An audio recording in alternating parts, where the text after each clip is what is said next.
అందరికీ నమస్తే. నా పేరు అనిత ముద్రాజ్, ఉస్మానియా యూనివర్సిటీ విద్యార్థిని.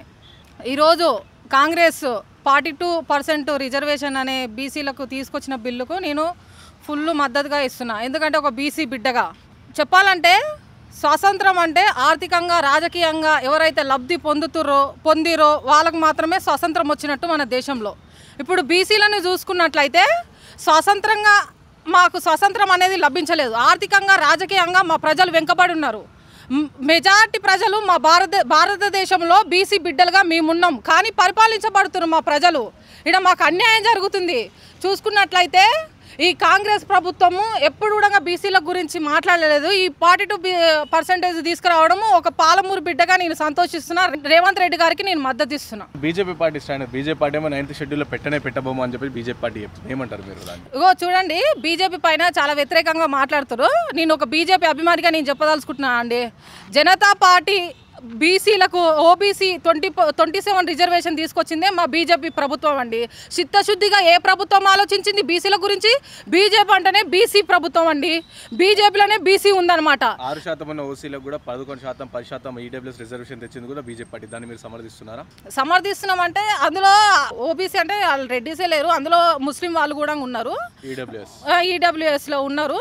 సో నేను దానికి సమర్థిస్తున్నా. అంటే వాళ్ళకంతా ఇచ్చేది లేదని నేను నా ఉస్మానియా యూనివర్సిటీ విద్యార్థిగా చెప్తున్నాను.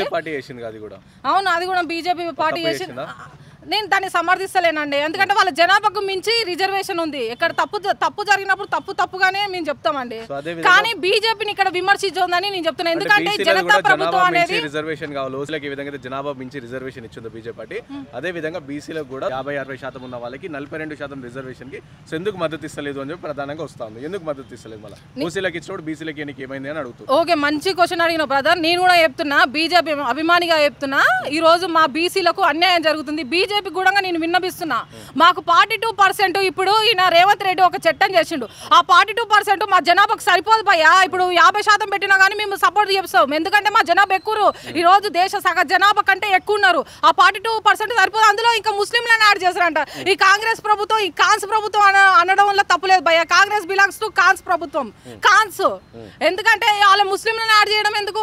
ఒక చట్టం చేసింది మేము సపోర్ట్ చెప్తున్నాం, కానీ ఆ కాంగ్రెస్ వాళ్ళు వాళ్ళని ముస్లింలను యాడ్ చేయొద్దని అంటున్నారు. ఈ చట్టం చేయడానికి గవర్నర్ దగ్గర కొన్ని బిల్స్ ఉన్నాయి. ఆ బిల్స్ అనేది యాక్సెప్ట్ చేస్తలేదు. ఎందుకు బీజేపీ పార్టీ ఆ గవర్నర్ తో మాట్లాడి ఎందుకు యాక్సెప్ట్ చేయనిస్తలేదు అని చెప్పేసి కూడా ప్రధానంగా వస్తుంది. అంటే ఈ మెయిన్ గా హైకోర్టులో ఏదైతే స్టే విధింది దానికి కారణం గవర్నర్ సంతకం లేదని చెప్పేసి. సో ఎందుకు బీజేపీ పార్టీ మళ్ళీ ఎందుకు దానిపైన కొట్లాడతలేదు?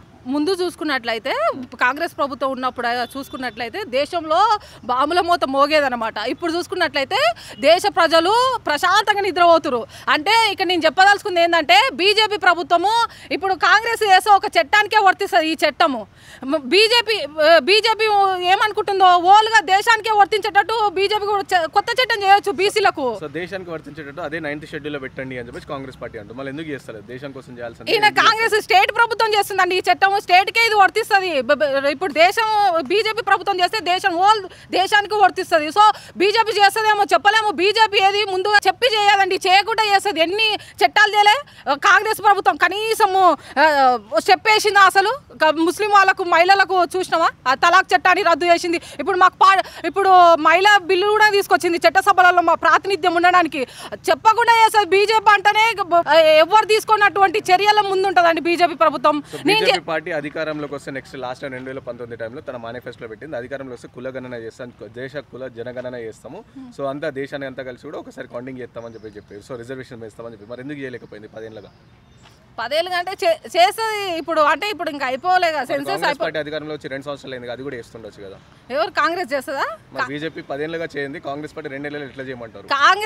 కాంగ్రెస్ జస్ట్ ఈ చిత్తశుద్ధితో కూడా ఈ 42 రిజర్వేషన్ అనేది బిల్లు చేయలేదండి. వీళ్ళకి చిత్తశుద్ధి అనేది లేదు. జస్ట్ సెంట్రల్లో ఉన్నటువంటి బీజేపీ ప్రభుత్వం పైన తొయ్యడానికి వీళ్ళు చేస్తారు. వీళ్ళకి చిత్తశుద్ధి ఉంటే మంచి బిల్లును చేసడం దేశము పైన ఎత్తేయడానికి చేస్తారండి.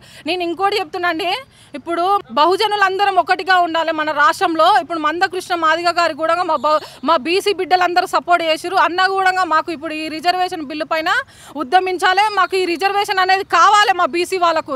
ఎందుకంటే ఈరోజు మేము పరిపాలించబడుతున్నాము, మా జనాభా ఎక్కువ ఉంది, మా ఓట్ల ద్వారా ఈరోజు ఉంది, మేము బానిస బతుకులు బతుకుతున్నామని మేము అడుగుతున్నాం. మాకు ఈ రిజర్వేషన్ కావాలి, ఓయూ విద్యార్థిగా ఈ రిజర్వేషన్ కావాలని నేను కోరుకుంటున్నాను అండి. ఇక్కడ అసలు బీజేపీ బీసీలకే రాష్ట్ర అధ్యక్షుని పదవి ఇవ్వలేదు, మరి బీసీలకు సాయం చేస్తుందని చెప్పేసి కాంగ్రెస్ పార్టీ నాయకులు అంటారు. బీసీ అతనండి నరేంద్ర మోడీ ఎవరు? కాంగ్రెస్ వాళ్ళు ఎవరైనా బీసీ వాళ్ళని ప్రధానమంత్రి చేసిన చరిత్ర ఉందా? రాష్ట్రపతి ఎవరండి? ఒక దళిత మహిళని, ఒక ఎస్టీ ఆమెని ఈరోజు రాష్ట్రపతిగా కూర్చోబెట్టిన చరిత్ర మాదండి.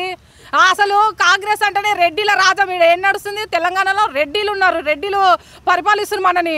మనం ఇంకా బీసీలకు ఒకటే మాట చెప్పగలను, అందరూ ఈరోజు ముందడుగు వచ్చి మన బీసీ రిజర్వేషన్లు సాధించుకోవాలి. ఈరోజు ఎన్డీఏ ప్రభుత్వం కూడా మాకు బీసీలకు ఒక చట్టం చేయాలి. మీరు చట్టము దీన్ని అంగీకరించకపోతే బీజేపీ ప్రభుత్వానికి నేను చెప్తున్నా, మీరు ఒక చట్టం అయినా ఇమ్మీడియట్గా మాకు చేయాలని నేను కోరుతున్నా.